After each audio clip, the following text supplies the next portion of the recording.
चक्र तीर्थ, शिव तीर्थ, शंख तीर्थ और यमुना, गंगा एवं गया तीर्थ की महिमा। राजा जानश्रुति को रैक्व के उपदेश से ब्रह्म भाव की प्राप्ति। अग्नि तीर्थ में स्नान करके शुद्धात्मा पुरुष सब पातकों का नाश करने वाले चक्र तीर्थ की यात्रा करे। जिस जिस कामना के उद्देश्य से मनुष्य चक्र तीर्थ में स्नान करता है उसको वह प्राप्त कर लेता है। पूर्व काल में कठोर नियमों का पालन करने वाले अहिर्बुद्धन्य नामक तपस्वी महर्षि इस गंधमादन तीर्थ में सुदर्शन चक्र की उपासना करते थे। वहां तपस्या करते हुए मुनि को भयानक रूपधारी राक्षस सताते और उनकी तपस्या में विघ्न डाला करते थे। तब भक्त की रक्षा करने के लिए सुदर्शन चक्र ने आकर बाधा देने वाले उन समस्त राक्षसों को लीला पूर्वक मार डाला। भक्त की प्रार्थना से वह चक्र उसी तीर्थ में रहने लगा। तभी से उसका नाम चक्र तीर्थ हो गया। उस तीर्थ में स्नान करने पर सुदर्शन चक्र के प्रसाद से राक्षस और पिशाच आदि की पीड़ा कभी नहीं होती। श्यामलापुर में हरिहर नामक एक ब्राह्मण निवास करते थे। वे एक दिन वन में गए। वहां एक वनवासी व्याध मनोरंजन के लिए लक्ष्य भेदन कर रहा था। हरिहर बाबा उसके बाणों के लक्ष्य में आ गए और उनके दोनों पैर कट गए। तब मुनियों की प्रेरणा से वे गंधमादन पर्वत पर पहुंचाए गए और वहां इस तीर्थ में स्नान करने पर उनके दोनों पैर पुनः ज्यों के त्यों हो गए। तब से यह पुण्य तीर्थ मुनि तीर्थ कहलाता था। आगे चलकर चक्र के नाम से यह चक्र तीर्थ कहलाने लगा। जिनके हाथ, पैर या अन्य कोई अंग कट गए हों, वे उस कटे हुए अंग की पूर्ति के लिए सर्व मनोरथदायक इस चक्र तीर्थ का सेवन करें। इस प्रकार यह चक्र तीर्थ का प्रभाव बतलाया गया। चक्र तीर्थ में स्नान करके मनुष्य शिव तीर्थ को जाए, जहां स्नान करने से कोटि कोटि महापातक नष्ट हो जाते हैं। महापातकों के संसर्ग से होने वाले पाप भी उसी क्षण दूर हो जाते हैं। शिव तीर्थ महान दुखों और नरक के क्लेशों का निवारण करने वाला है तथा स्वर्ग और मोक्ष को देने वाला है। शिव तीर्थ में स्नान करने के पश्चात अपने पाप समुदाय की शांति के लिए शंख तीर्थ की यात्रा करें, जिसमें स्नान करने मात्र से कृतघ्न पुरुष भी पाप मुक्त हो जाता है। पूर्व काल में गंधमादन पर्वत पर शंख नामक मुनि निवास करते थे। वे एकाग्र चित्त हो भगवान विष्णु का ध्यान करते हुए तपस्या में संलग्न रहते थे। उन्होंने वहां स्नान करने के लिए उत्तम तीर्थ का निर्माण किया। शंख से निर्मित होने के कारण उसे शंख तीर्थ कहते हैं। उसमें स्नान करने से माता पिता और गुरु से द्रोह करने वाले पापी तथा अन्य कृतघ्न भी मुक्त हो जाते हैं। इस कारण कृतघ्न मनुष्यों को इस तीर्थ का अवश्य सेवन करना चाहिए। जो माता पिता का पालन नहीं करता और गुरु दक्षिणा नहीं देता, वह कृतघ्नता को प्राप्त होता है। स्वयं ही चिता में जल मरना उसका प्रायश्चित्त है, परंतु इस शंख तीर्थ में स्नान मात्र से ही उस कृतघ्नता का भी प्रायश्चित्त हो जाता है। शंख तीर्थ में स्नान करके मनुष्य क्रमशः यमुना, गंगा और गया आदि तीर्थों की यात्रा करे। ये तीनों तीर्थ मनुष्यों के महापातकों का नाश करने वाले परम पवित्र हैं और समस्त लोकों में प्रसिद्ध हैं। इनके द्वारा समस्त विघ्नों तथा रोगों का निवारण हो जाता है। ये तीर्थ अज्ञान का नाश और ज्ञान प्रदान करने वाले हैं। पूर्व काल में महाराज जानश्रुति ने इन्हीं तीर्थों में स्नान करके द्विज श्रेष्ठ रैक्व से उत्तम ज्ञान प्राप्त किया था। महर्षि रैक्व पहले गंधमादन पर्वत पर रहकर अत्यंत दुष्कर तपस्या करते थे। वे जन्म से ही पंगु थे, अतः गंधमादन पर्वत पर जो जो तीर्थ हैं वे उन्हीं की यात्रा करते थे, क्योंकि वे सब समीपवर्ती थे। पैदल न चल सकने के कारण वे गाड़ी से ही उन तीर्थों में जाते थे। इसीलिए गाड़ी वाले रैक्व के नाम से उनकी प्रसिद्धि हुई। उन्होंने तपस्या से अपना शरीर सुखा डाला था। उनके उस शरीर में खाज हो गई थी, जिसे वे दिन रात खुजलाते रहते थे। फिर भी उन्होंने तपस्या नहीं छोड़ी। एक दिन उनके मन में ऐसा विचार हुआ कि मैं यमुना, गंगा और गया इन तीनों पवित्र तीर्थों में स्नान करूं, परंतु मैं तो जन्म से ही पंगु हूं, अतः मेरे लिए वहां का स्नान दुर्लभ है। गाड़ी से इतनी दूर की यात्रा नहीं की जा सकती। तब इस समय मैं क्या करूं? इस प्रकार तर्क वितर्क करते हुए महाबुद्धिमान रैक्व ने तीनों तीर्थों में स्नान करने के संबंध में अपने कर्तव्य का निश्चय किया। उन्होंने सोचा, मेरा तपोबल दुर्धर्ष एवं असह्य है, उसी के द्वारा मैं यहां उक्त तीर्थों का आवाहन करूंगा। मन ही मन ऐसा निश्चय करके वे पूर्वाभिमुख बैठे। मन इंद्रियों को संयम में रखकर 3 बार आचमन किया और एक क्षण तक ध्यान में लगे रहे। उनके मंत्र के प्रभाव से महानदी यमुना, गंगा और पापनाशिनी गया तीनों भूमि फोड़कर सहसा पाताल से प्रकट हुईं और मानव शरीर धारण कर गाड़ी वाले रैक्व के समीप आ उन्हें प्रसन्न करती हुई प्रसन्नता पूर्वक बोली, रैक्व, तुम्हारा कल्याण हो, इस ध्यान से निवृत्त हो, तुम्हारे मंत्र से आकृष्ट हो हम तीनों यहाँ उपस्थित हुई हैं। उनका यह वचन सुनकर महामुनि रैक्व ध्यान से निवृत्त हुए और उन्हें अपने सामने उपस्थित देखा। तब उन्होंने उन तीनों का पूजन करके कहा, हे यमुने, हे देवी गंगे और हे पापनाशिनी गए, तुम तीनों गंधमादन पर्वत पर वहीं निवास करो जहां भूमि फोड़कर यहां प्रकट हुई हो। वे स्थान तुम्हारे नाम से पवित्र तीर्थ हो जाएं। तब वे तीनों देवियां तथास्तु कहकर सहसा अंतर ध्यान हो गईं। तब से ये तीनों तीर्थ भूतल में मनुष्यों द्वारा उन्हीं के नाम से पुकारे जाते हैं। जहां भूमि फोड़कर यमुना निकली उसी स्थान को लोग यमुना तीर्थ कहते हैं। जहां पृथ्वी के छिद्र से सहसा गंगा का प्रादुर्भाव हुआ वह स्थान लोक में पाप नाशक गंगा तीर्थ के नाम से विख्यात हुआ और जहां गया का प्रादुर्भाव हुआ वह भूमि विवर गया तीर्थ कहलाता है। इस प्रकार वे तीनों तीर्थ बड़े पवित्र हैं। जो मनुष्य इन उत्तम तीर्थों में स्नान करते हैं उनके अज्ञान का नाश और ज्ञान का उदय होता है। रैक्व मुनि अपने मंत्र द्वारा आकर्षित किए हुए उन तीनों तीर्थों में स्नान करते हुए समय व्यतीत करने लगे। इसी समय महाराज जानश्रुति इस भूतल पर राज्य करते थे। वे राजर्षि पुत्र के पौत्र थे और एकमात्र धर्म के आचरण में ही संलग्न रहते थे। याचकों को श्रद्धा पूर्वक अन्न आदि देते थे, अतः मुनि लोग उन्हें लोक में श्रद्धा देय कहते थे। भूखे याचकों की तृप्ति के लिए उस अन्न धन संपन्न राजा के यहाँ नाना प्रकार के वचन कहे जाते थे, इसलिए सब याचकों ने उनका नाम बहुवाक्य रख दिया था। जनश्रुत के पुत्र महाबली जानश्रुति को अतिथि बहुत प्रिय थे, इसलिए वे बहुत दान करने के कारण बहुदाई के नाम से प्रसिद्ध हुए। नगरों में, राज्य में, गांवों और जंगलों में, चौराहों पर तथा सभी बड़े बड़े मार्गों में उनकी ओर से खाने पीने की बहुत सामग्री प्रस्तुत रहती थी। अतिथियों की तृप्ति के लिए वे अन्न, पान, दाल, साग आदि उत्तम भोजन की व्यवस्था रखते थे। उस पौत्रायण राजा के गुणों से महाभाग देवर्षि बहुत संतुष्ट हुए। उन सब के मन में राजा के ऊपर कृपा करने की इच्छा हुई। एक दिन राजा जानश्रुति गर्मी की रात में अपने महल के भीतर खिड़की के पास सो रहे थे। उसी समय देवर्षिगण हंस का रूप धारण करके एक पंक्ति में आकाश मार्ग से उड़ते हुए आए और राजा के ऊपर होकर जाने लगे।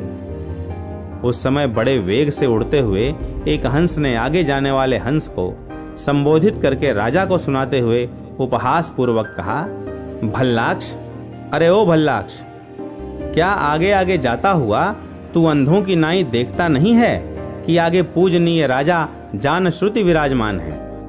यदि तू उन राजर्षि को लांघ कर ऊपर जाएगा तो उनका तेज इस समय तुझे जलाकर भस्म कर डालेगा। ऐसा कहते हुए उस हंस को आगे जाने वाले हंस ने उत्तर दिया, अहो, तुम तो बड़े ज्ञानी हो, विद्वानों के द्वारा भी प्रशंसनीय हो, तथापि इस तुच्छ मनुष्य की इतनी प्रशंसा क्यों करते हो? यह धर्मों के रहस्य को नहीं जानता, जैसा कि ब्राह्मणों में श्रेष्ठ गाड़ी वाले रैक्व मुनि जानते हैं। इस राजा का तेज उनके समान नहीं है। रैक्व की पुण्य राशियों की इयत्ता नहीं हो सकती। पृथ्वी के धूलिकण गिने जा सकते हैं, आकाश के नक्षत्र भी गणना में आ सकते हैं, परंतु रैक्व मुनि के महामेरु सदृश पुण्य पुंजों की गणना नहीं की जा सकती। राजा जानश्रुति में तो वैसा धर्म ही नहीं है, फिर वह ज्ञान वैभव कहां से आ सकता है? अतः इस तुच्छ मनुष्य की चर्चा छोड़कर उसी गाड़ी वाले रैक्व मुनि की प्रशंसा करो। उन्होंने जन्म से पंगु होकर भी स्नान करने की इच्छा से मंत्र द्वारा यमुना, गंगा और गया को भी अपने आश्रम के समीप बुला लिया है। आगे जाने वाला हंस जब ऐसा कहकर चुप हो गया, तब वे हंस रूपधारी देवर्षि पुनः ब्रह्मलोक को चले गए। तदनंतर पौत्रायण राजा जानश्रुति रैक्व मुनि को उन्नति की चरम सीमा पर पहुंचे हुए सुनकर बहुत उदास हो गए और बारंबार लंबी सांस खींचते हुए विचार करने लगे। उस हंस ने रैक्व को ऊंचा बताते हुए मुझे तुच्छ कहा था। अहो, रैक्व की कैसी महिमा है। अब मैं संसार तथा समूचे राज्य को छोड़कर गाड़ी वाले महात्मा रैक्व की शरण में जाता हूं। वे कृपा निधान मुनि अपनी शरण में आए हुए मुझे अपनाकर आत्मज्ञान का उपदेश देंगे। रात्रि बीतने पर महाराज जानश्रुति ने सारथी को बुलाकर कहा, सूत, तुम तीव्रगामी रथ पर आरूढ़ हो शीघ्र जाओ और महर्षियों के आश्रमों, पवित्र वनों, एकांत प्रदेशों, सत्पुरुषों के निवास स्थानों, तीर्थों, नदी तटों तथा अन्यान्य स्थानों में जहां मुनीश्वर लोग रहते हैं, योगीश्वर रैक्व का पता लगाओ। वे जन्म से पंगु हैं, गाड़ी पर बैठे रहते हैं, सब धर्मों के एकमात्र आश्रय हैं और ब्रह्म ज्ञान की निधि हैं। मेरी प्रसन्नता के लिए उनका शीघ्र अन्वेषण करके पुनः मेरे पास लौट आओ। बहुत अच्छा कहकर सारथी वेगवान रथ पर बैठकर नगर से बाहर निकला। उसने ब्रह्म ज्ञानी रैक्व मुनि की सर्वत्र खोज की। अनेकों स्थानों में ढूंढने के पश्चात वह क्रमशः महर्षियों से भरे हुए गंधमादन पर्वत पर गया। वहां खोजते खोजते उसने मुनीश्वर रैक्व को देखा, जो गाड़ी पर बैठकर अपनी खाज खुजला रहे थे। वे कला रहित अद्वैत ब्रह्म के चिंतन में संलग्न थे। गाड़ी सहित उस महामुनि को देखकर सारथी ने पहचान लिया कि यही रैक्व हैं। तब उनके पास जाकर उसने प्रणाम किया और उनके समीप बैठकर विनय पूर्वक पूछा, ब्रह्मन, क्या आप ही गाड़ी वाले रैक्व नाम से विख्यात हैं? मुनि बोले, हाँ, मैं ही गाड़ी वाला रैक्व हूं। मुनि का यह वचन सुनकर सारथी गंधमादन पर्वत से लौटा और राजा के पास पहुंचकर उसने सब समाचार निवेदन किया। तब राजा जानश्रुति 600 गौएं, धन और स्वर्ण मुद्राओं का भार और खच्चरियों से जुता हुआ रथ अपने साथ लेकर शीघ्रता पूर्वक रैक्व मुनि के समीप चले। वहां पहुंचकर राजा ने रैक्व से कहा, भगवान, मेरी दी हुई ये सब वस्तुएं स्वीकार कीजिए। इन सब को लेकर मेरे लिए अद्वैत ब्रह्म ज्ञान का उपदेश कीजिए। तब गाड़ी वाले रैक्व ने राजा जानश्रुति को इस प्रकार उत्तर दिया, राजन, ये गौएं, यह सोने का भार और यह रथ सब तुम्हारे ही पास रहें। मैं तो बहुत कल्पों तक जीवित रहने वाला हूं। इस धन के द्वारा मेरा कौन सा लाभ होगा? रैक्व का यह वचन सुनकर जानश्रुति ने कहा, ब्रह्मन, आपके द्वारा उपदेश किए जाने वाले ब्रह्म ज्ञान का मूल्य नहीं है। आप ये गाय, धन और रथ ग्रहण करें या न करें, किंतु मुझे निष्कल अद्वैत ब्रह्म ज्ञान का उपदेश अवश्य दें। रैक्व बोले, जिसका संसार में वैराग्य हो और जिसके पुण्य पाप रूप प्रारब्ध का विनाश हो जाए, वही ज्ञान के उपदेश का भागी है। यद्यपि तुम्हें संसार से वैराग्य हो गया है, तथापि अभी तुम्हारे पुण्य पापों का विनाश नहीं हुआ है। यहाँ पर 3 पवित्र तीर्थ हैं जो समस्त मनोवांछित फलों को देने वाले हैं।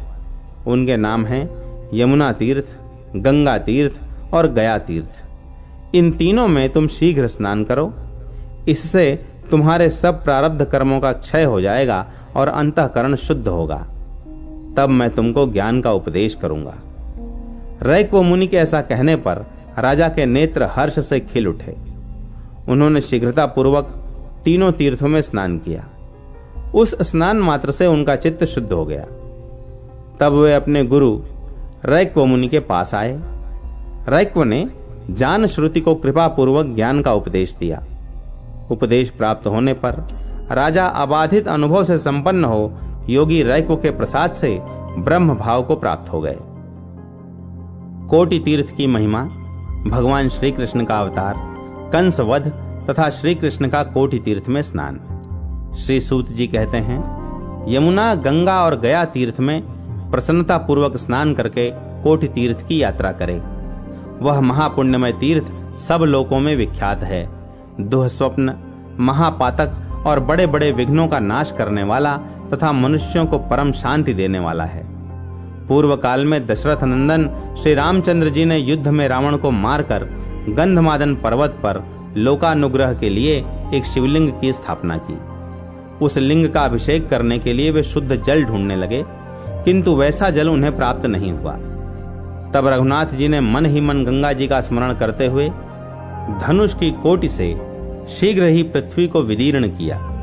श्री राम के धनुष की वह कोटि रसातल तक पहुंच गई। फिर उन्होंने धनुष को पृथ्वी से ऊपर निकाला। तब उसी मार्ग से पाताल गंगा बाहर निकल आई। उसी जल से श्री रामचंद्र जी ने शिवलिंग का अभिषेक किया। श्री रामचंद्र जी की धनुष की कोटि से उस तीर्थ का निर्माण हुआ था, इसलिए वह तीनों लोकों में कोटि तीर्थ के नाम से विख्यात हुआ। गंधमादन पर्वत पर जो जो तीर्थ हैं, उन सब में पहले स्नान करके पाप रहित हुआ मनुष्य अवशिष्ट पापों से छूटने के लिए कोटि तीर्थ में स्नान करे। अन्य तीर्थों में स्नान करने से भी जो पाप समुदाय नहीं नष्ट होता, वह अनेक कोटि जन्मों का उपार्जित तथा शरीर की हड्डियों में स्थित पाप पुंज कोटि तीर्थ में स्नान करने से पूर्णतः नष्ट हो जाता है। यदि कोई स्वेच्छानुसार कहीं जा रहा हो या तीर्थ यात्रा करता हो और मार्ग में उसे कोई तीर्थ या देवालय मिल जाए, तो उसको देख या सुनकर भी जो मोहवश उसका सेवन नहीं करता, वह मनुष्य अधम है, ऐसा महर्षियों का वचन है। इसलिए सेतु को जाने वाला पुरुष यदि वहां के अन्य तीर्थों में स्नान नहीं करता, तो वह तीर्थोल्लंघन के दोष से ब्राह्मणों द्वारा बाहर कर देने योग्य है। अतः चक्र तीर्थ आदि में अवश्य स्नान करना चाहिए। इन तीर्थों में स्नान करने के पश्चात शेष पापों से छुटकारा पाने के लिए मनुष्यों को कोटि तीर्थ में स्नान करना चाहिए। पूर्व काल में श्री रामचंद्र जी उसमें स्नान करके उसी क्षण पुष्पक विमान पर आरूढ़ हो वानरों तथा लक्ष्मण और सीता के साथ अयोध्या को चल दिए थे। अतः उन्हीं की भांति कोटि तीर्थ में स्नान करके शेष पाप से छूटा हुआ मनुष्य उसी क्षण वहां लौट आवे। यह श्रेष्ठ तीर्थ सब लोकों में प्रसिद्ध है।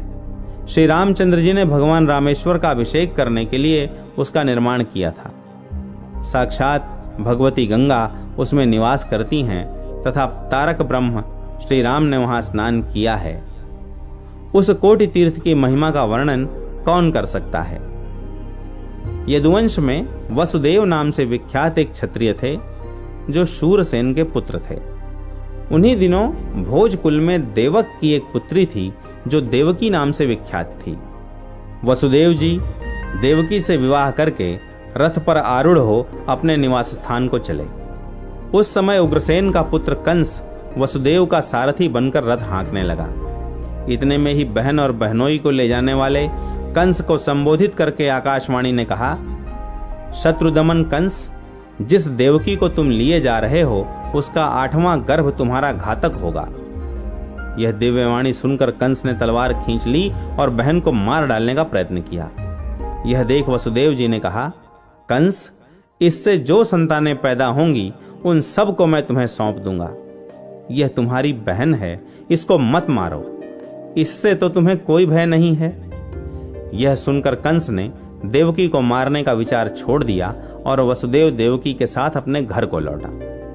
कंस बड़ा दुष्टात्मा था। उसने बहन और बहनोई दोनों के पैरों में बेड़ी डालकर कारागार में कैद कर लिया। तदनंतर बहुत समय व्यतीत होने पर देवकी ने वसुदेव जी से क्रमशः 6 पुत्रों को जन्म दिया। उन सब को वसुदेव ने कंस को अर्पित कर दिया और कंस ने उनका वध कर डाला। इस प्रकार देवकी के गर्भ से उत्पन्न होने वाले 6 पुत्रों के मारे जाने पर 7वें गर्भ के रूप में साक्षात भगवान शेष ने देवकी के उदर में प्रवेश किया। उस समय भगवान विष्णु की आज्ञा से माया देवी ने उस गर्भ को रोहिणी के उदर में स्थापित कर दिया। रोहिणी उन दिनों नंदगोप के घर में निवास करती थीं। लोगों में यह बात फैल गई कि देवकी का 7वां गर्भ गिर गया। तदनंतर स्वयं भगवान विष्णु ने 8वां गर्भ होकर देवकी की कुक्ष में प्रवेश किया। 10 महीने बीत जाने पर अविनाशी भगवान श्री हरि देवकी के उदर से प्रकट हुए, जो कृष्ण नाम से विख्यात हुए। जन्म के समय वे शंख, चक्र, गदा और खड्ग से सुशोभित चतुर्भुज रूप में दृष्टिगोचर हुए। उनके मस्तक पर किरीट और गले में वनमाला शोभा पा रही थी। वे माता पिता के शोक का नाश करने वाले थे। सर्वेश्वर भगवान श्री हरि को देखकर वसुदेव जी ने उनका स्तवन किया। वसुदेव जी बोले, प्रभो, आप ही संपूर्ण विश्व के रूप में विराजमान हैं।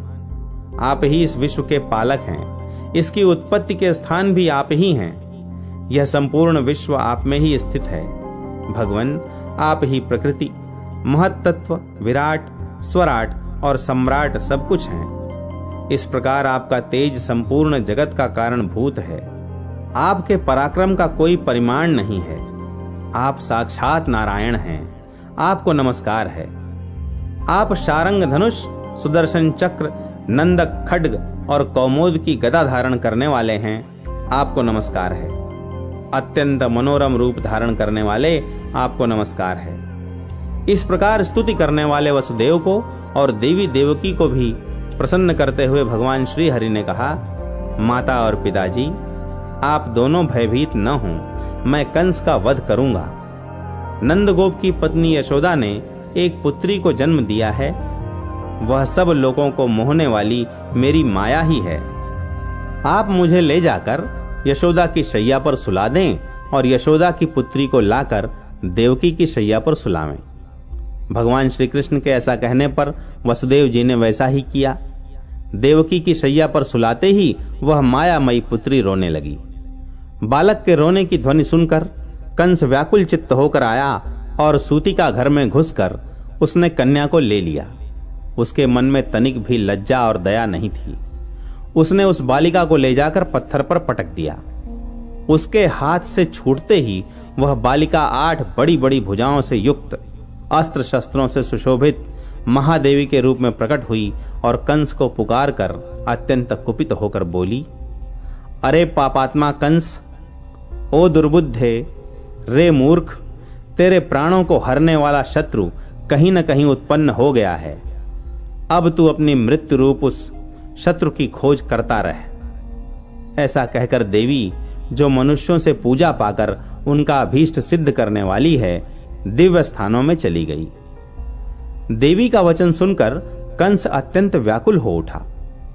उसने अपना प्राणांत करने वाले शत्रु को पीड़ा देने के लिए तथा दूसरे दूसरे बालकों को भी सताने के लिए पूतना आदि बालग्रहों को भिन्न भिन्न स्थानों में भेजा। वे सभी बालग्रह नंद के गोकुल में गए और वहां श्री कृष्ण के हाथों मारे गए।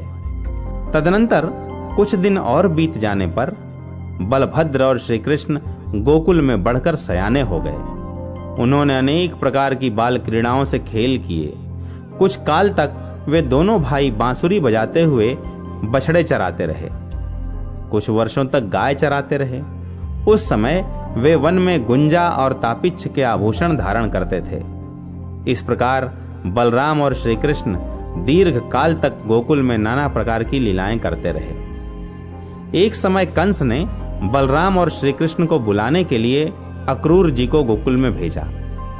अक्रूर जी कंस की आज्ञा से जाकर उन दोनों भाइयों को गोकुल से मथुरा बुला ले आए। मथुरापुरी सुवर्णमय द्वार से शोभा पा रही थी। बलराम और श्री कृष्ण को लाकर अक्रूर जी पुरी में गए और कंस से मिलकर उसे सब समाचार बताया। तत्पश्चात उन्होंने अपने घर में प्रवेश किया। तदनंतर दूसरे दिन वसुदेव के दोनों पुत्र अपने प्रिय मित्र गोप बालकों के साथ मथुरापुरी में आए। नगर की युवतियां उनके रूप गुण की प्रशंसा करती और वे उसे सुनते हुए आगे बढ़ते जाते थे।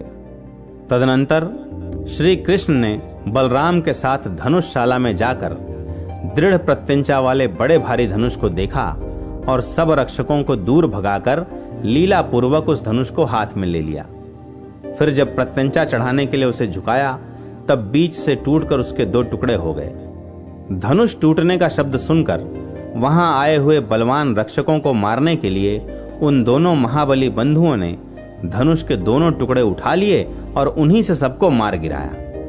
तत्पश्चात रंगशाला के द्वार पर खड़े हुए कुवल या पीड़ नामक हाथी को मारकर महान बल और पराक्रम से युक्त बलराम तथा श्री कृष्ण ने उसके दोनों दांत उखाड़ लिए और उन्हें हाथ से पकड़कर कंधे पर रखे हुए क्षण भर में वे रंगभूमि में जा पहुंचे। वहां उन दोनों ने चाणूर, मुष्टिक, बल तथा दूसरे दूसरे प्रमुख पहलवानों को मारकर परम धाम को पहुंचा दिया।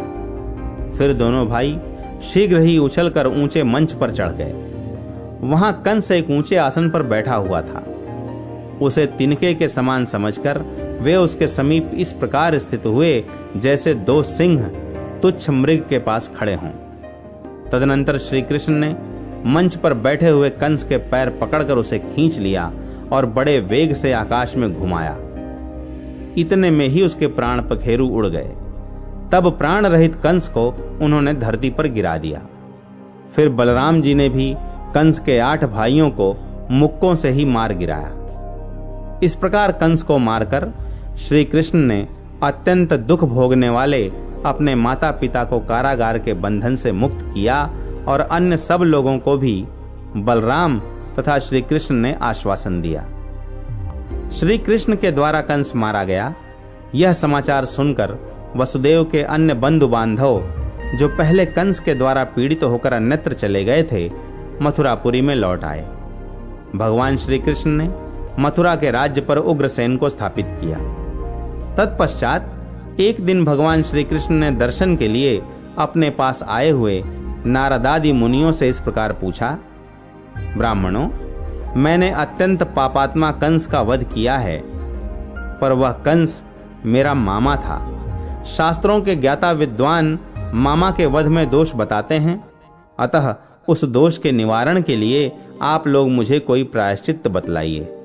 यह सुनकर नारद जी ने अद्भुत पराक्रमी श्री कृष्ण से मधुर वाणी में भक्ति एवं प्रेम के साथ कहा, यदुनंदन, आप नित्य शुद्ध बुद्ध एवं मुक्त सच्चिदानंद स्वरूप सनातन परमात्मा हैं। आपके लिए पुण्य अथवा पाप नहीं है। तथापि गरुड़ ध्वज, आपको लोक शिक्षा के लिए विधि पूर्वक प्रायश्चित्त अवश्य करना चाहिए। माधव, गंधमादन पर्वत पर जो परम पुण्यमय राम सेतु है, वहां पूर्व काल में भगवान श्री रामचंद्र जी के द्वारा स्थापित किया हुआ रामेश्वर नामक शिवलिंग है। उसके अभिषेक के लिए जल की आवश्यकता होने पर श्री रघुनाथ जी ने धनुष की कोटि से पृथ्वी को भेद कर एक तीर्थ प्रकट किया था, जो कोटि तीर्थ के नाम से विख्यात है। वह धर्म के लिए हितकर और पापों का नाश करने वाला तीर्थ है। आप उसी में स्नान करें। कोटि तीर्थ का स्नान ब्रह्म हत्या आदि का भी निवारण करने वाला है।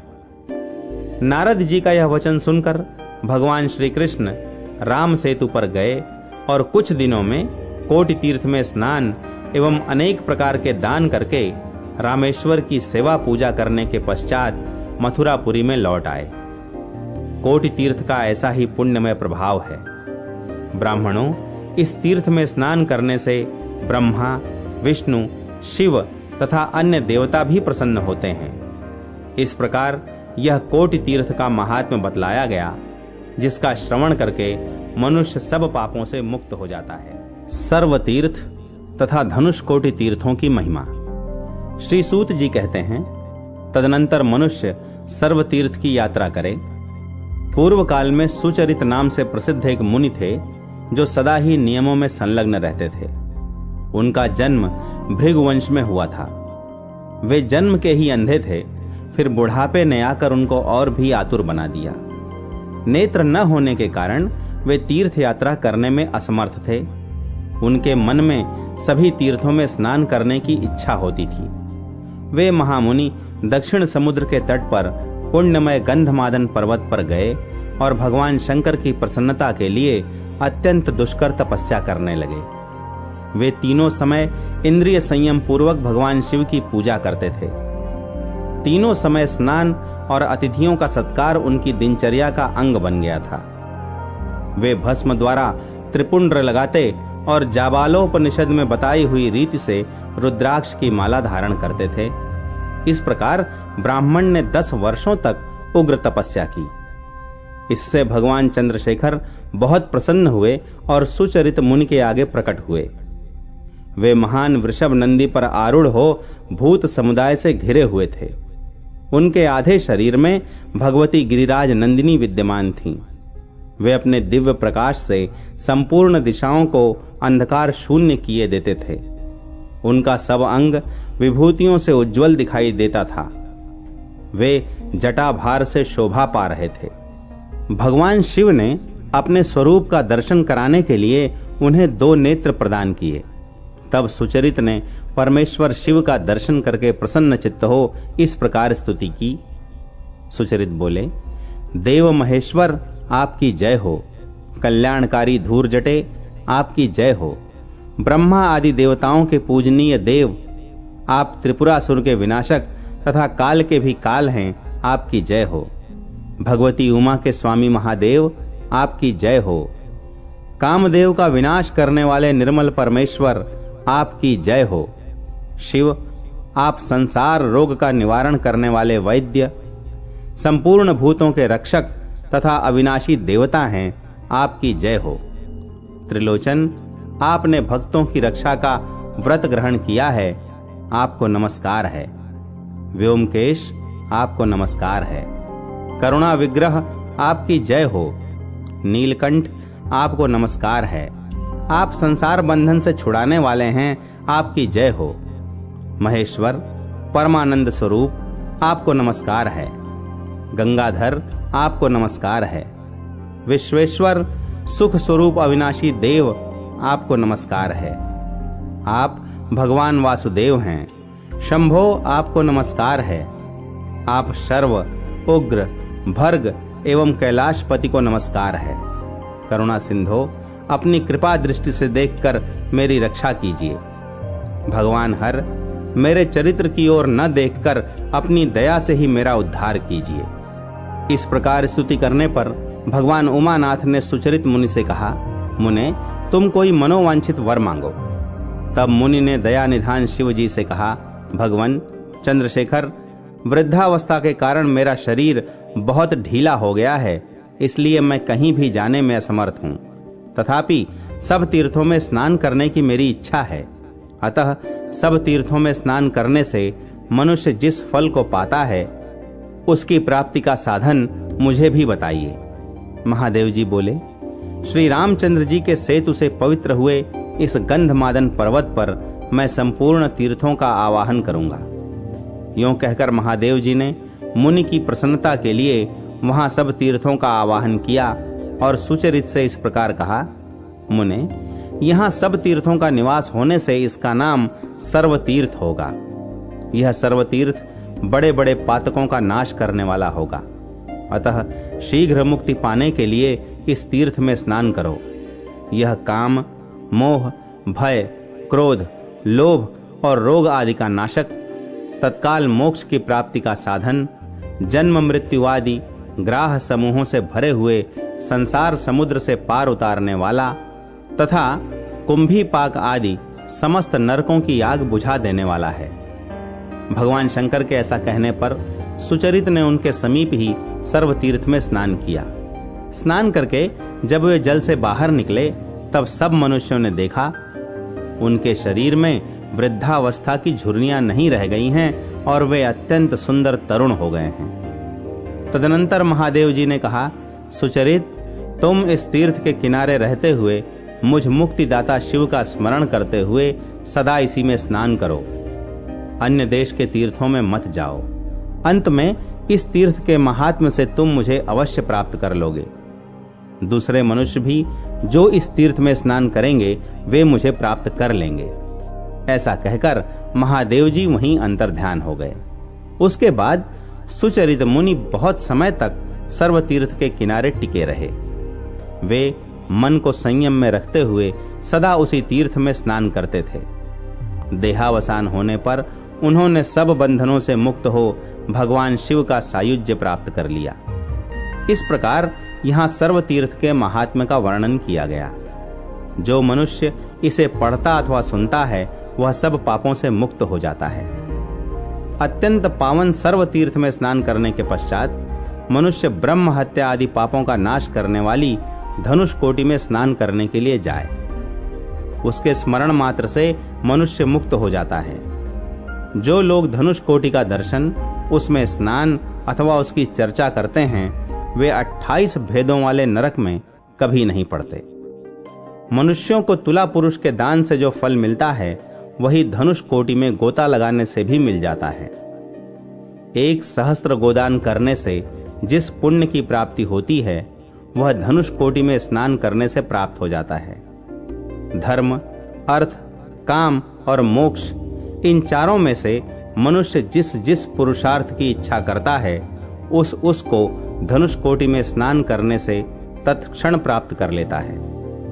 धनुष कोटि तीर्थ सब पातकों का नाशक, अद्वैत ज्ञान देने वाला, भोग और मोक्ष प्रदान करने वाला, अभीष्ट मनोरथों का दाता तथा अज्ञान दूर करने वाला है। उसके होते भी मनुष्य उस तीर्थ को छोड़कर अन्यत्र रमता रहता है, यह बड़े आश्चर्य की बात है। ऋषियों ने पूछा, सूत जी, उस तीर्थ का नाम धनुष तीर्थ कैसे हुआ? सूत जी बोले, समस्त लोगों के लिए कंटक रूप रावण जब युद्ध में श्री रामचंद्र जी के हाथों मारा गया और विभीषण को लंका के राज्य पर स्थापित कर दिया गया, तब सीता, लक्ष्मण तथा सुग्रीव आदि वानरों के साथ श्री रामचंद्र जी गंधमादन पर्वत पर आए। वहां आने पर धर्मज्ञ विभीषण ने महात्मा रघुनाथ जी से हाथ जोड़कर प्रार्थना की, भगवान, आपके बनाए हुए इस सेतु के मार्ग से सभी बलाभिमानी राजा आकर मेरी लंकापुरी को पीड़ित करेंगे, अतः आप अपनी धनुष की कोटि से इस सेतु को तोड़ डालिए। विभीषण के इस प्रकार प्रार्थना करने पर श्री रामचंद्र जी ने धनुष की कोटि से उस पुल को तोड़ डाला, इसलिए उस तीर्थ का नाम धनुष कोटि हो गया। श्री राम के धनुष की कोटि से की हुई रेखा का जो दर्शन करता है उसकी मुक्ति हो जाती है। नर्मदा के तट पर किया हुआ तप बड़े बड़े पातकों का नाश करने वाला है। गंगा तट पर मृत्यु हो तो वह मोक्ष रूप फल देने वाली है, और कुरुक्षेत्र में दिया हुआ दान ब्रह्म हत्या आदि पापों को शुद्ध करने वाला है।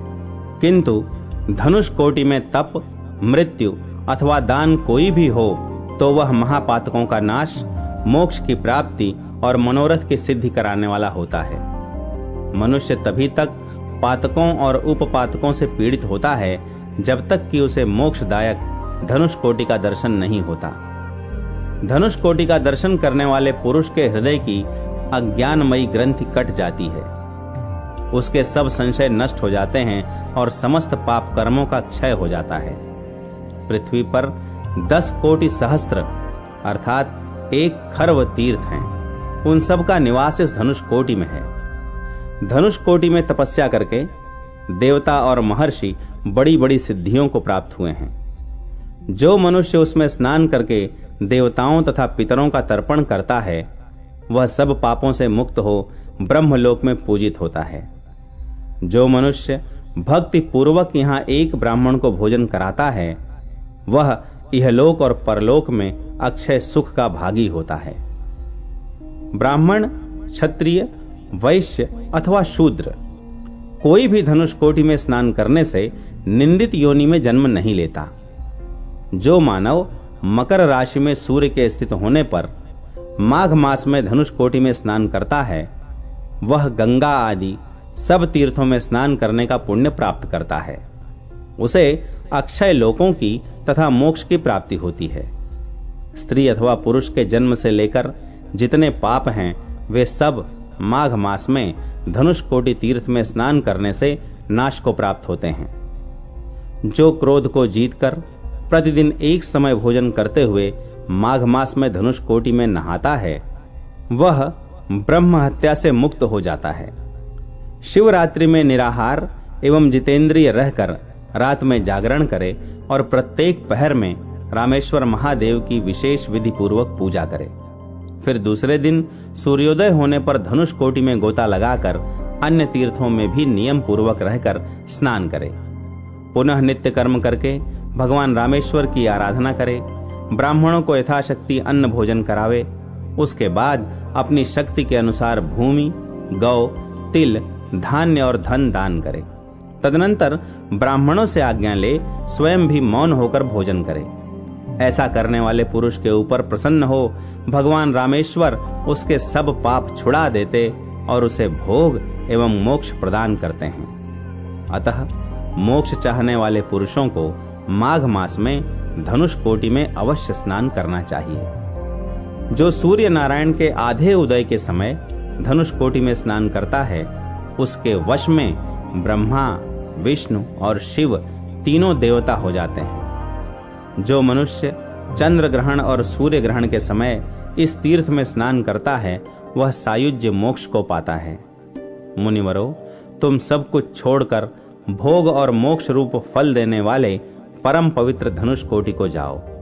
वहां जाकर पितरों को पिंड दान करो, क्योंकि वहां पिंड दान करने से कल्प पर्यंत पितरों की तृप्ति होती है।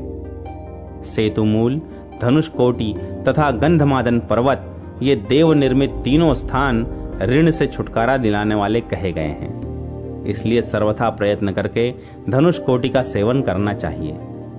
द्रोणाचार्य का पुत्र अश्वत्थामा धनुष कोटि में आकर यहाँ नियम पूर्वक स्नान करके सोते हुए बालकों को मारने के भयंकर पाप से क्षण भर में मुक्त हो गया। अश्वत्थामा के द्वारा सोते हुए पांडव योद्धाओं का वध तथा धनुष कोटि में स्नान करने से उसका उद्धार। ऋषियों ने पूछा, सूत जी, अश्वत्थामा ने किस प्रकार सोते हुए मनुष्यों को मारने का पाप किया और कैसे धनुष कोटि में स्नान करके वह पाप मुक्त हो गया? सूत जी बोले, ब्राह्मणों, पहले पांडवों का धृतराष्ट्र के पुत्रों के साथ राज्य के लिए युद्ध छिड़ा था। अनेक अक्षौहिणी सेनाओं से युक्त उस महायुद्ध में लगातार 10 दिनों तक संग्राम करके शांतनु नंदन भीष्म जी मारे गए। 5 दिन युद्ध करने पर द्रोणाचार्य, 2 दिन की लड़ाई में कर्ण और 1 दिन युद्ध करके राजा शल्य मार डाले गए। 18वें दिन के युद्ध में जब दुर्योधन से सामना हुआ तब भीम ने गदा मारकर उसकी जांघ तोड़ डाली। इससे वह श्रेष्ठ राजा दुर्योधन धराशायी हो गया। तदनंतर युद्ध की समाप्ति हो गई। सब राजा अपनी अपनी छावनी पर लौट जाने की जल्दी करने लगे। सबने प्रसन्नता पूर्वक शिविर को प्रस्थान किया। धृष्टद्युम्न, शिखंडी आदि समस्त सृंजय वंशी क्षत्रिय तथा अन्य राजा लोग भी अपने अपने शिविर को लौट गए। श्री कृष्ण और सात्विकी के साथ पांडव भी अपने शिविर में चले गए। उस समय श्री कृष्ण ने पांडवों से कहा, हम लोगों को मंगल के लिए आज की रात में शिविर से बाहर निवास करना चाहिए। तब श्री कृष्ण और सात्विकी के साथ सब पांडव छावनी से बाहर निकल गए। उन सब ने ओघवती नदी के किनारे जाकर सुखपूर्वक वह रात्रि व्यतीत की। इधर कृतवर्मा, कृपाचार्य और अश्वत्थामा सूर्यास्त होने से पहले दुर्योधन के पास गए। दुर्योधन रणभूमि में धूल धूसरित होकर पड़ा था।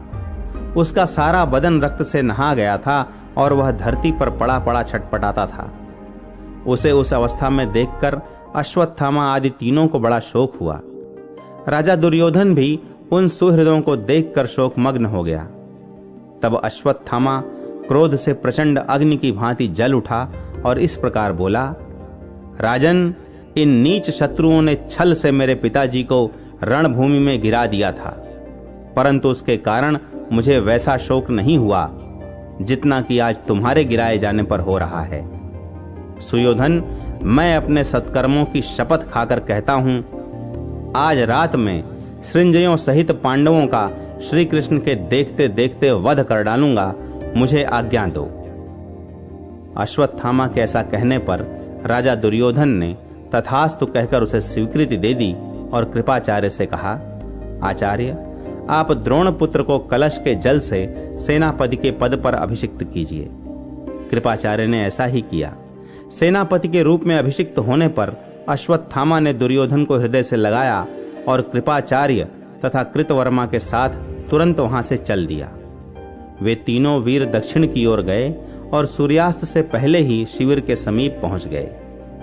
वहां पांडवों की भयंकर गर्जना सुनकर वे तीनों विजयाभिलाषी योद्धा भय से भाग चले। एक स्थान पर उन्होंने घोड़ों को पानी पिलाया।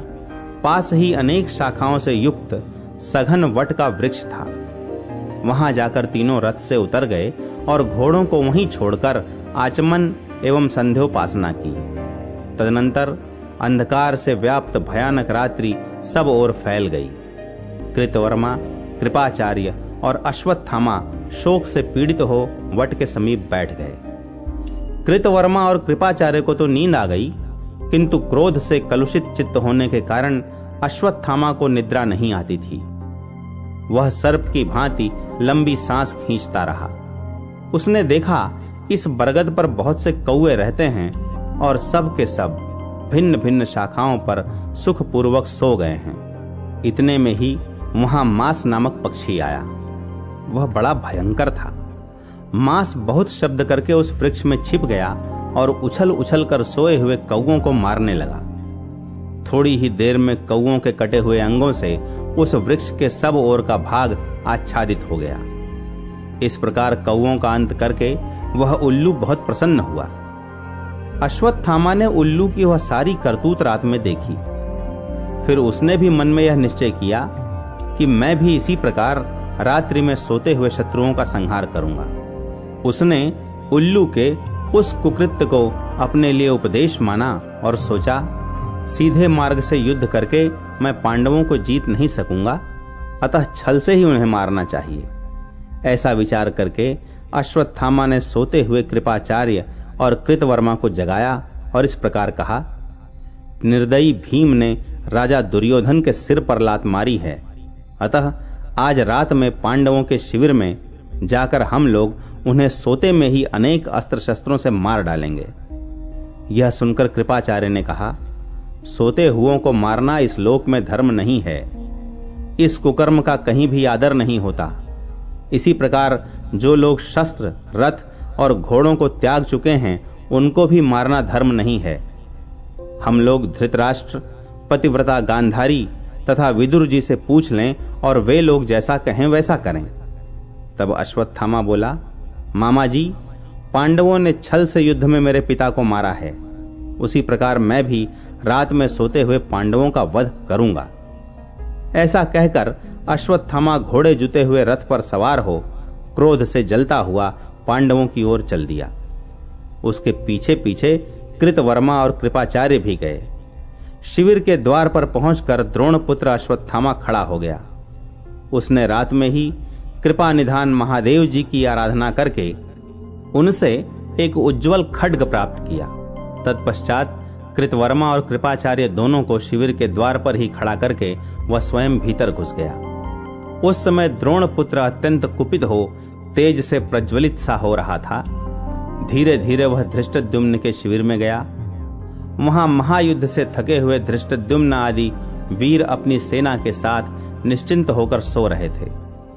अश्वत्थामा ने उत्तम शैया पर सोए हुए महाबली धृष्टद्युम्न को क्रोधपूर्वक लात से मारा। उस आघात से जगकर धृष्टद्युम्न शैया से उठने लगा। उसी समय द्रोणपुत्र ने उसके बाल खींचकर उसे पृथ्वी पर गिरा दिया और उसकी छाती पर चढ़कर धनुष की डोरी से उसके गले को कसकर बांध दिया। बेचारा विवश होकर चीखता और छटपटाता रहा, किंतु अश्वत्थामा ने उसे पशु की तरह गला दबाकर मार डाला। उसने सब सैनिकों को भी सोते में ही मार डाला। युधामन्यु और महापराक्रमी उत्तमौजा को, द्रौपदी के 5 पुत्रों को तथा युद्ध से बचे हुए सोमक नाम वाले क्षत्रिय वीरों को भी उसने मौत के घाट उतार दिया। शिखंडी आदि बहुत से क्षत्रिय वीरों को अश्वत्थामा ने तलवार से काट डाला। उसके भय से भागकर जो लोग दरवाजे से निकले, उन सब सैनिकों को कृतवर्मा और कृपाचार्य ने मृत्यु का ग्रास बना दिया। इस प्रकार सारी सेना के मारे जाने से वह शिविर उसी प्रकार सूना हो गया जैसे प्रलय काल में तीनों लोक शून्य हो जाते हैं। तदनंतर वे तीनों योद्धा पांडवों से भयभीत होकर शीघ्र गति से इधर उधर निकल भागे। अश्वत्थामा नर्मदा के मनोरम तट पर चला गया। वहां सहस्त्रों वेदवादी ऋषि परस्पर पुण्य कथाएं कहते हुए उत्तम तपस्या में संलग्न रहते थे। द्रोणाचार्य का पुत्र उन ऋषियों के आश्रमों में गया। उसके प्रवेश करते ही ब्रह्मवादी मुनियों ने योग बल से उसका दुष्चरित्र जान लिया और इस प्रकार कहा, द्रोणपुत्र, तू सोते हुए मनुष्यों को मारने वाला पापी अधम ब्राह्मण है। तेरे दर्शन से भी हम लोग निश्चय ही पतित हो जाएंगे। तुझसे वार्तालाप करने पर 10,000 ब्रह्म हत्याओं का पाप लगेगा। अतः नराधम, तू हमारे आश्रमों से दूर हो जा। उनके ऐसा कहने पर अश्वत्थामा लज्जित हो उस मुनि सेवित आश्रम से निकल गया। इसी प्रकार वह काशी आदि सभी पुण्य तीर्थों में गया। परंतु वहां के महात्मा ब्राह्मणों से निंदित होकर लौट आया और अंत में प्रायश्चित्त करने की इच्छा से भगवान वेद व्यास जी की शरण में गया। महामुनि व्यास जी बदरिकारण्य में विराजमान थे। उनके पास जाकर उसने भक्ति पूर्वक प्रणाम किया। तब व्यास जी ने उससे कहा, द्रोण कुमार, तू शीघ्र मेरे आश्रम से निकल जा। सोते हुओं को मारने के पाप से तू महापातकी हो गया है। तेरे साथ बात करने से भी मुझे महान पाप लगेगा। अश्वत्थामा बोला, भगवन, सबसे निंदित होकर मैं आपकी शरण में आया हूं। यदि आप भी ऐसी बात कहते हैं तो दूसरा कौन मुझे शरण देने वाला होगा। ब्रह्मन, मुझ पर कृपा कीजिए, क्योंकि साधु पुरुष दीनों पर दया करने वाले होते हैं। सोते हुए मनुष्यों को मारने से जो पाप हुआ है, उसकी शांति के लिए आप मुझे कोई प्रायश्चित्त बताइए, कारण कि आप सर्वज्ञ हैं। अश्वत्थामा के ऐसा कहने पर व्यास जी ने दीर्घकाल तक सोच विचार कर उससे कहा, इस पाप की शांति के लिए धर्मशास्त्रों में कोई प्रायश्चित्त नहीं है। तथापि मैं उस दोष के निवारण के लिए एक उपाय बतलाता हूं। दक्षिण समुद्र के तट पर जो परम पवित्र राम सेतु है, वह मोक्ष देने वाला है। वहीं धनुषकोटि नाम से विख्यात एक महान तीर्थ है, जो बड़े बड़े पातकों का नाश करने वाला और मनुष्यों को स्वर्ग एवं मोक्ष देने वाला है। उसमें स्नान करने से ब्रह्म हत्या आदि पाप भी शुद्ध हो जाते हैं। वह पवित्रों में सबसे अधिक पवित्र तथा तीर्थों में सबसे उत्तम है। दुह स्वप्न और नरक के क्लेशों का नाशक तथा पुण्यजनक है। उस धनुषकोटि तीर्थ में जाकर तुम 1 महीने तक निरंतर स्नान करो तो सोते हुओं को मारने के पाप से शुद्ध हो जाओगे। महर्षि व्यास के इस प्रकार कहने पर अश्वत्थामा राम सेतु पर जाकर पुण्यदायिनी धनुषकोटि में पहुंचा। वहां उसने संकल्प पूर्वक 1 मास तक निरंतर स्नान किया। वह प्रतिदिन तीनों समय श्री रामेश्वर शिव की सेवा में रहता था। तदनंतर 30वें दिन जल में स्नान करके उसने पंचाक्षर मंत्र का जप और उपवास किया। फिर रात में भगवान रामेश्वर के समीप जागरण किया। दूसरे दिन पुनः संकल्प पूर्वक धनुषकोटि में स्नान करके उसने श्री रामेश्वर की भक्ति पूर्वक सेवा पूजा की। तदनंतर आनंद के आंसू बहाता हुआ वह शिव जी के आगे नृत्य करने लगा। उस समय भगवान शंकर प्रसन्न होकर उसके सामने प्रकट हो गए। उनका दर्शन करके उसने भगवान शिव का इस प्रकार स्तवन किया, देव देवेश्वर, आपको नमस्कार है।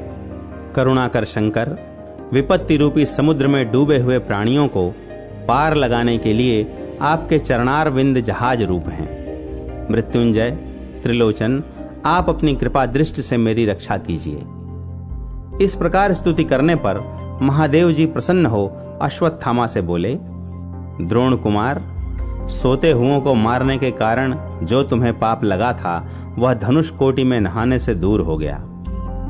अब तुम कोई वर मांगो। अश्वत्थामा बोला, महेश्वर, आज आपके दर्शन मात्र से मैं कृतार्थ हो गया। आपके चरणारविंदों में मेरी अविचल भक्ति हो। तथास्तु कहकर देव देव महादेव जी वहीं अंतर्धान हो गए। इस प्रकार पाप रहित, शुद्ध एवं निर्मल हुए अश्वत्थामा को उस समय से सभी महर्षियों ने ग्रहण किया। में स्नान करने से परावसु का पाप से उद्धार। सूत जी कहते हैं, पहेली की बात है, बृहद्युम्न नाम से प्रसिद्ध एक महाबली चक्रवर्ती राजा हो गए हैं। वे समुद्र पर्यंत समस्त पृथ्वी का धर्म पूर्वक पालन करते थे। उन्होंने सत्र याग द्वारा इंद्र आदि देवताओं का यजन किया। परम विद्वान धर्मात्मा रैभ्य जी उनके पुरोहित थे। रैभ्य के 2 पुत्र हुए, अर्वावसु और परावसु। वे दोनों 6 अंगों सहित संपूर्ण वेदों के विद्वान तथा श्रौत स्मार्त कर्मों के तत्वज्ञ थे। न्याय, मीमांसा, सांख्य, वेदांत, वैशेषिक, योग शास्त्र और व्याकरण शास्त्र के मर्मज्ञ विद्वान थे। मनु आदि धर्म शास्त्रों के वे निष्णात पंडित और संपूर्ण शास्त्रों के ज्ञान में चतुर थे। इन दोनों विद्वानों को सत्र याग में सहायता करने के लिए राजा बृहद्युम्न ने मांगा। पिता की आज्ञा ले वे दोनों भाई बृहद्युम्न के सत्र में गए। वे युगल अश्विनी कुमारों की भांति परम सुंदर दिखाई देते थे। रैभ्य मुनि जेठी पुत्रवधू के साथ स्वयं ही आश्रम पर रह गए थे। उन दोनों बंधुओं ने वहां जाकर राजा बृहद्युम्न के यज्ञ को बड़ी उत्तमता से संपन्न कराया। जब वह यज्ञ होने लगा तब राजा के बुलाए हुए सभी मुनि उस यज्ञ को देखने के लिए आए। उनको आया हुआ देख महाराज बृहद्युम्न ने सबका आदर पूर्वक अर्घ्य आदि से सत्कार किया। उसी समय आमंत्रित हुए राजा लोग आदर पूर्वक वह यज्ञोत्सव देखने के लिए अनेक दिशाओं से चतुरंगिणी सेना के साथ आए। ब्राह्मण, क्षत्रिय, वैश्य, शूद्र इन चारों वर्णों तथा ब्रह्मचारी, गृहस्थ, वानप्रस्थ और सन्यासी इन चारों आश्रमों के लोग भी वहां जुटे हुए थे। श्रेष्ठ राजा ने उन सब का यथा योग्य सत्कार किया और सबको भोजन के लिए अन्न, घी आदि पदार्थ दिए। वस्त्र, सुवर्ण, हार एवं नाना प्रकार के रत्न भी भेंट किए। इस प्रकार राजा बृहद्युम्न ने यज्ञ में पधारे हुए सभी अतिथियों का सत्कार किया। रैभ्य के पुत्र अर्वावसु और परावसु ने यज्ञ आदि कर्मों को बिना किसी भूल के विधिपूर्वक कराया। उन दोनों भाइयों की निपुणता देखकर वशिष्ठ आदि सभी महर्षियों ने उनकी प्रशंसा की। परावसु कुछ कर्म कराकर तृतीय सवन के अंत में सायंकाल के समय घर का कामकाज देखने के लिए चले गए। उस समय रैभ्य मुनि काला मृग चर्म ओढ़कर वन में विचर रहे थे। उन्हें देखकर परावसु के मन में मृग की आशंका हुई। रात्रि के निविड़ अंधकार में उनके नेत्र निद्रा से भारी हो रहे थे। उन्होंने पिता को देखकर यह समझा कि यह कोई वनवासी मृग है, मुझे मारने के लिए आ रहा है। ऐसा सोचकर उस सघन वन में अपने शरीर की रक्षा चाहने वाले परावसु ने मृग के धोखे से अपने पिता को ही मार डाला। निकट जाकर उसने अपने मरे हुए पिता को पहचाना, फिर तो वह शोक में डूब गया। उसकी सारी इंद्रियां व्यथा से व्याकुल हो उठी। तत्पश्चात परावसु पिता का दाह संस्कार करके पुनः राजा के सत्र में आ गए और अपने द्वारा जो पाप हो गया था वह सब उन्होंने छोटे भाई को बताया। पिता को मरा हुआ सुन अर्वावसु शोक से व्याकुल हो उठा। तब बड़े भाई ने छोटे को यह आदेश दिया कि राजा का यह महान यज्ञ आरंभ हुआ है। तुम अभी बालक हो, तुम में इस यज्ञ का भार संभालने की शक्ति नहीं है। मैंने रात में मृग की आशंका से पिता का ही वध कर डाला है, अतः उस ब्रह्म हत्या से मुक्त होने के लिए प्रायश्चित्त भी करना चाहिए। तात, छोटे भैया, तुम ही मेरे लिए व्रत करो। मैं अकेला भी इस यज्ञ का भार वहन करने में समर्थ हूं। बड़े भाई के ऐसा कहने पर अर्वावसु ने कहा, बड़े भैया, आपकी जैसी आज्ञा हो वैसा ही होगा। ऐसा कहकर वह यज्ञ से निकल गया और बड़े भाई ने सब कर्मों को कराया। छोटे भाई ने 12 वर्षों तक बड़े भाई के लिए ब्रह्म हत्या नाश के लिए व्रत किया। तत्पश्चात प्रसन्नता पूर्वक वह पुनः सत्र यज्ञ में आया। अपने भाई को आया देख ज्येष्ठ ने राजा बृहद्युम्न से कहा, राजन, यह अर्वावसु ब्रह्म हत्यारा है, इस समय आपके यज्ञ में आया है। नृपश्रेष्ठ, इसे शीघ्र ही इस यज्ञ से हटा दीजिए, अन्यथा सत्र याग के फल की हानि होगी। परावसु के ऐसा कहने पर राजा ने अपने सेवकों द्वारा अर्वावसु को यज्ञ से निकाल दिया। वहां के ब्राह्मण भी उसे धिक्कार दे रहे थे। अर्वावसु यह सब सहन करके चुपचाप वन को चला गया और वहां ऐसी तपस्या की जो देवताओं के लिए भी दुष्कर थी। उसके तप से भगवान सूर्य नारायण प्रसन्न हो सामने प्रकट हुए और इस प्रकार बोले, अर्वावसो, तुम तपस्या, ब्रह्मचर्य, आचार, शास्त्र श्रवण तथा वेद शास्त्र आदि की शिक्षा की दृष्टि से सर्वश्रेष्ठ हो। परावसु ने तुम्हें अपमान पूर्वक निकाला है, तथापि क्षमा युक्त होकर तुम उसके प्रति क्रोध नहीं करते हो। तुम्हारे बड़े भाई ने ही पिता को मारा है, तुमने नहीं। फिर भी तुमने भाई की शुद्धि के लिए स्वयं ही ब्रह्म हत्या नाशक व्रत किया है, इसलिए हम तुम्हें श्रेष्ठ स्वीकार करते हैं। ऐसा कहकर देवताओं ने उसको ज्येष्ठ बना दिया। तत्पश्चात इंद्रादि देवताओं ने सूर्य नारायण को आगे करके कहा, अर्वावसो, तुम कोई वर मांगो। उसने प्रार्थना की, मेरे पिता जीवित हो जाएं और उन्हें अपने मारे जाने की स्मृति न हो। देवताओं ने कहा, ऐसा ही होगा। इसके सिवा हम तुम्हें दूसरा वर भी देना चाहते हैं, मांगो। अर्वावसु बोला, मेरे भाई की दुष्टता दूर हो। अर्वावसु की यह बात सुनकर देवताओं ने कहा, परावसु ने अपने ब्राह्मण पिता की हत्या की है, अतः उसे महान पाप लगा है। दूसरे के किए हुए पाप की दूसरे द्वारा किए गए प्रायश्चित से निवृत्ति नहीं होती। विशेषतः 5 महापातकों के संबंध में ऐसी ही बात है। इस कारण तुम्हारे भाई परावसु का अभी पाप से उद्धार नहीं हुआ है। देवताओं की यह बात सुनकर अर्वावसु ने कहा, आपका कहना ठीक है, तथापि आप लोगों के महात्म्य और प्रसाद से पिता और ब्राह्मण की हत्या करने वाले मेरे भाई का जिस प्रकार उद्धार हो, वह उपाय कृपा पूर्वक आप बतावें। अर्वावसु का यह वचन सुनकर देवताओं ने दीर्घ काल तक विचार किया, फिर एक निश्चय पर पहुंचकर इस प्रकार कहा, उस महापातक के निवारण का उपाय तुम्हें हम बता रहे हैं। दक्षिण समुद्र के तट पर जो परम पवित्र मोक्षदायक राम सेतु है, उसी पर धनुष कोटि नाम से विख्यात एक परम उत्तम मुक्तिदायक तीर्थ है, जो ब्रह्म हत्या, मदिरापान, सुवर्ण की चोरी, गुरुशैया गमन तथा इन सब के संसर्ग रूप महापातकों का विनाश करने वाला है। जो मनुष्य मन में कोई कामना नहीं रखकर उसमें स्नान करता है, उसको वह तीर्थ मोक्ष फल प्रदान करता है।